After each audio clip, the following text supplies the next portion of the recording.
The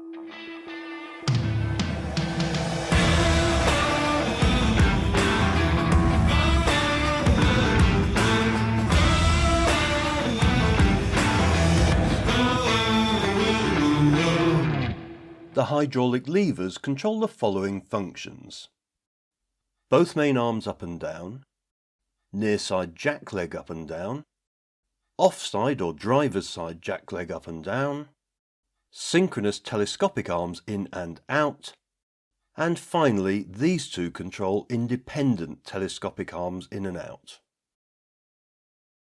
Next to the levers is the tip hook switch, moving the hook up or down. Then there's a block of 4 buttons. Blue is the fast offload button, used in conjunction with the main arm lever for empty skips only. Green is the hold to run button, which you must press while operating any of the hydraulic levers. Black raises the idle speed of the engine. And finally the red emergency stop button, which must be tested at least twice a day.